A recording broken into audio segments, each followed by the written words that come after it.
So మనం ఇప్పుడు మాట్లాడబోయేది మనకి తెలుసు 2025 వచ్చేసాయి కొత్త సంవత్సరం. రాశి ఫలితాలు కూడా మనం మాట్లాడుకున్నాం. ఎవ్రీ నెల రాశి ఫలితాలు చెప్పడం అలవాటే కదా, ఈ ఛానల్కి చాలా చెప్పున్నాను. ఇప్పుడు మేజర్ ఈవెంట్ 2025లో ఒకటి జరగబోతోంది. అంటే 6 ప్లానెట్స్ మనకి ఒక చోట ఒక హౌస్లో ఉండబోతున్నాయి. అంటే ఏ రోజు ఏమిటి అనేది మాట్లాడదాము. ఇది ఎక్కడ జరుగుతోంది అంటే మీనంలో జరుగుతోంది. అది March 30th జరుగుతోంది. ఏమేమి ప్లానెట్స్ ఉన్నాయి అనేది కూడా చూద్దాము. అంటే శని మనకి తెలుసు March 29th మూవ్ అవుతున్నారు. అలాగే ఏంటంటే ఇప్పుడు మార్చ్ 2025 నేను మాట్లాడేది. జూపిటర్ ఏమో ఇంకా మార్చ్లో మనకి వృషభంలోనే ఉన్నారు. అండ్ మార్స్ అంటే ఏంటి, కుజుడు ఏంటంటే మనకి తెలుసు స్తంభించిపోయి ఉన్నారు. And also Mithunam and also మనకి ఏంటంటే మన కర్కాటకానికి అంటే నీచిపడి కూడా ఉన్నారనమాట, పైకి కిందకి వెళ్తూ ఉన్నారు.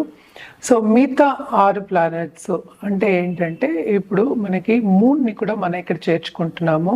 సో శని ఏమో నేను ఇందాక చెప్పినట్టు కుంభం నుంచి మనకి మీనం March 29th వెళ్తున్నారు.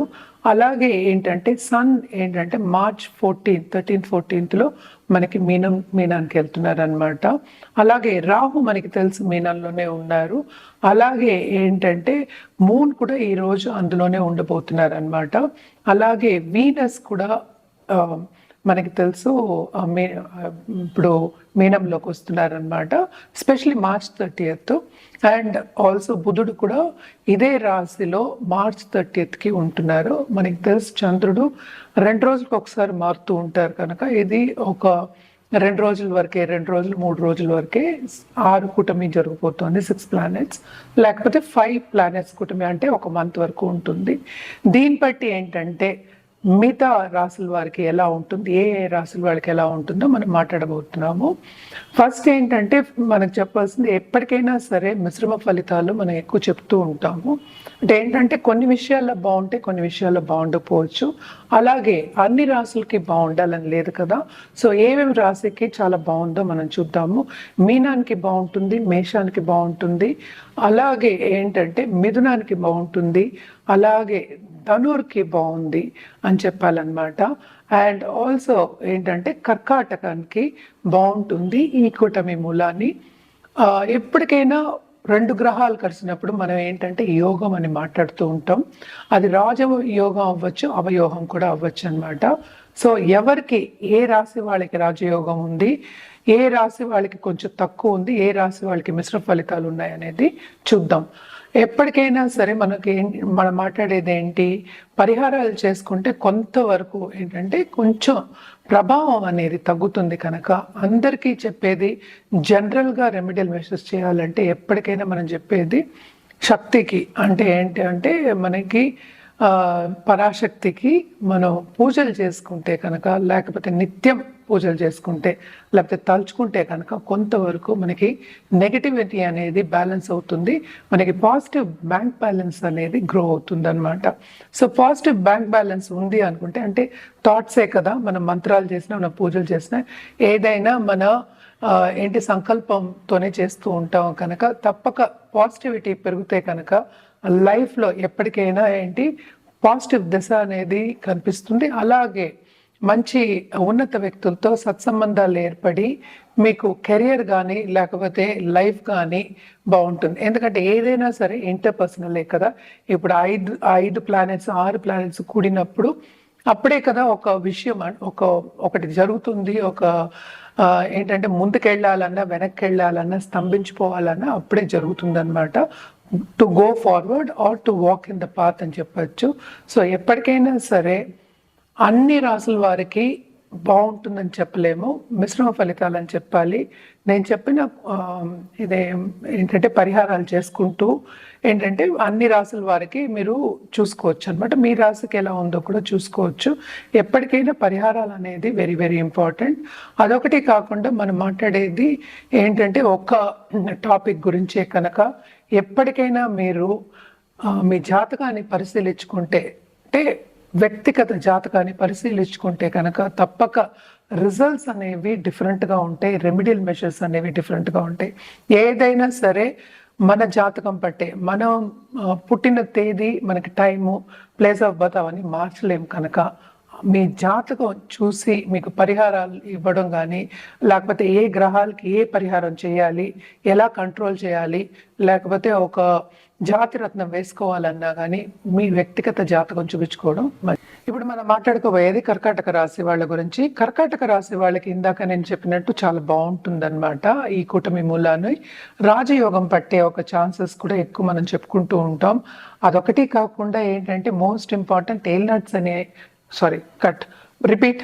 సో ఏల్నట్స్ అనేది ఏల్నట్స్ అని కాదు, అష్టమ శని. సో మోస్ట్ ఇంపార్టెంట్ ఏంటంటే అష్టమ శని అనేది కర్కాటక రాశి వాళ్ళకి వెళ్ళిపోతుంది కనుక, అలాగే మనం చూసాము అంటే 8th నుంచి 9th శని వెళ్తున్నారు.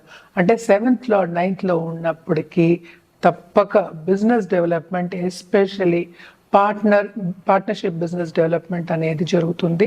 అదొకటి కాకుండాను మనకి దాంపత్య జీవితంలో మనకి లైఫ్ పార్ట్నర్స్ కూడా వాళ్ళకు కూడా మంచి ఉన్నత స్థాయికి వచ్చే ఛాన్సెస్ ఎక్కువ కనిపిస్తున్నాయి.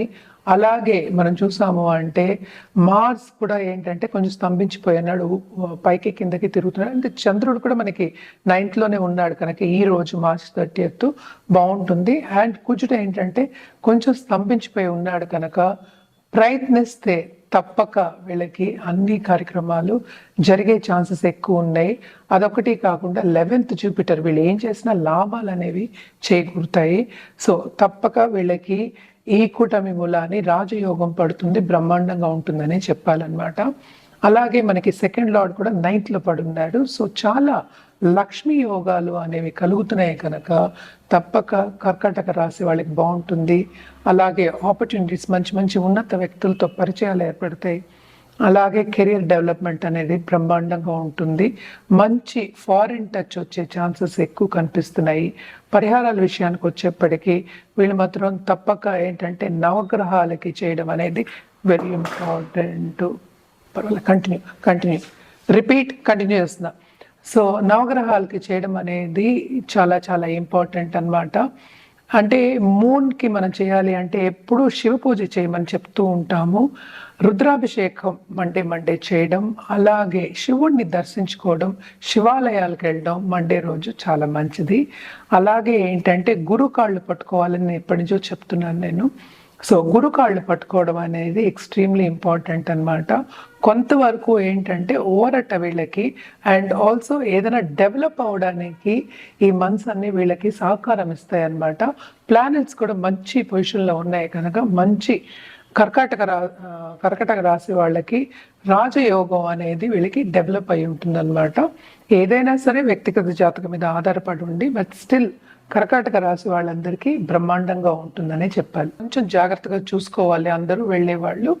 అండ్ ఆల్సో ఏంటంటే అందరూ అన్ని ఆల్ ఓవర్ ద వరల్డ్ నుంచి మనకి హిందువులు వచ్చి చేసుకునే ఒక పండగ అన్నమాట, అతిపెద్ద పండగ.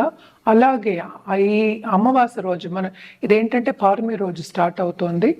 అమావాస్య రోజు ఏంటంటే శ్రాద్ధ సెరమనీ కూడా చేస్తూ ఉంటారు అనమాట. పూర్వీకుల్ని, యాన్సిస్టర్ని అనుకుని తలుచుకుని పూజ చేసేది కూడా చేస్తూ ఉంటారు. సో అన్నీ చేయొచ్చు. అటు పుణ్యము వస్తుంది, అటు కొంచెం పాపాలు కడుక్కునే ఒక మేళా కింద మనం తీసుకుంటాం. మేళా అంటే మనకి తెలుసు అందరం కలయిక అనేది. సో పెద్ద ఉత్సవం కింద చేసుకుంటూ ఉంటారు. ఎంత గవర్నమెంట్ చేసినప్పటికీ మనకి ఇప్పుడు కూడా తెలుసు, రీసెంట్గా కూడా మనకి వైకుంఠ ఏకాదశి రోజు కూడా సంఘటన జరిగింది తిరుపతిలో. సో అందరూ జాగ్రత్తగా, ఎందుకంటే ఎక్కువ మంది వస్తున్నారు ఈ మధ్యన. అండ్ ఆల్సో ఇదివరకు లాగా ఏంటంటే ఎడ్ల బండిలో ఎవరు ట్రావెల్ చేయట్లేదు కదా. సో కొంతమంది వచ్చేవాళ్ళు ఆది శంకరాచార్య స్టార్ట్ చేసినప్పుడు. ఓవర్ ది ఇయర్స్ అది చాలా పెరిగిపోయింది. సో జాగ్రత్తగా ఏంటంటే ఇప్పుడు ఈ నడవి ఉంటుంది కదా మనకి, సినిమా యాక్టర్స్ కానీ లేకపోతే క్రికెట్ ప్లేయర్స్ కానీ లేకపోతే పాలిటీషియన్స్ కానీ వచ్చినప్పుడు చాలా బందోబస్తు అవి ఉంటాయి, ప్రాబ్లమాటిక్గా ఉంటుందన్నమాట. సో ఇవన్నీ చూసుకుని వెళ్ళడం అనేది బెటర్. ఎక్కడున్న వాళ్ళు అక్కడ ఉండి ఆరోగ్యం కాపాడుకోవడం కూడా వెరీ ఇంపార్టెంట్. ఇవన్నీ ఏంటంటే మోస్ట్ ఇంపార్టెంట్, నేచర్కి కూడా దగ్గర అవుతాం. అంటే ఏంటంటే మనం ఇప్పటి వరకు మనకి చలి వచ్చింది, ఇంకా నుంచి మనకి ఎండలు స్టార్ట్ అంటే ఏంటంటే సన్ స్ట్రాంగ్ అవుతాడు. అంటే మకర సంక్రాంతి అంటే మకరానికి సూర్య సంక్రమణం January 14th జరుగుతోంది.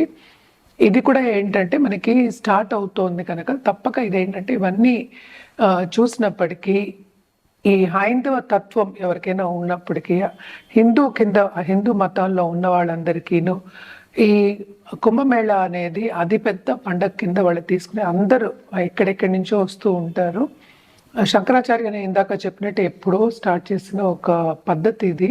అంటే హిందువుల కాన్క్లేవ్ అంటాం. ఇదివరకు ఏంటంటే మనకి మీటింగ్ ప్లేసెస్ అవి ఉండేవి కాదు కనుక ఇలా మీట్ అయ్యేవారు, ఆనందించేవాళ్ళు అనమాట. అండ్ మోస్ట్ ఇంపార్టెంట్ ఏంటంటే మన కొత్తగా ఏదైనా స్టార్ట్ చేయడానికి, లేకపోతే పాతది వదిలేసి కొత్తగా ఏదైనా స్టార్ట్ చేయడానికి, అంటే ఏంటంటే మన స్పిరిచువల్ గ్రోత్ కానీ, లేకపోతే ఏంటంటే మన పాపాలు కడిగేసుకోవడం అని చెప్తూ ఉంటాం. ఎప్పుడైనా మన సముద్ర స్నానం అందుకే చెప్తూ ఉంటాం అన్నమాట. ఇవన్నీ చేయడానికి ప్రయాగ్ లాంటి ప్లేస్లో, అంటే అలహాబాద్లో ఈ సంగమంలో ఏంటంటే ఈరోజు ఈ టైంలో ఇది మొత్తం నీళ్ళన్నీ అమృతం కింద మారుతాయి కనుక మనకి హెల్త్, అలాగే వెల్త్, ఇంకోటి ఏంటంటే స్పిరిచువల్ ప్రోగ్రెస్ వస్తుందనే ఒక నమ్మకం మీద ఇవన్నీ అటెండ్ అవ్వడం కానీ, లేకపోతే అక్కడికి వెళ్ళి ఈ కార్యక్రమాలు చేయడం కానీ వెరీ వెరీ ఇంపార్టెంట్ అనమాట. బట్ జాగ్రత్త పడడం కూడా నేను చెప్పాను, కొంచెం జాగ్రత్తగా చూసుకుని వెళ్ళడం అనేది వెరీ ఇంపార్టెంట్. చేయడం వెరీ ఇంపార్టెంట్, మన జాగ్రత్తలో ఉండడం కూడా వెరీ ఇంపార్టెంట్. కట్ ఎంత 8 minutes వచ్చిందా?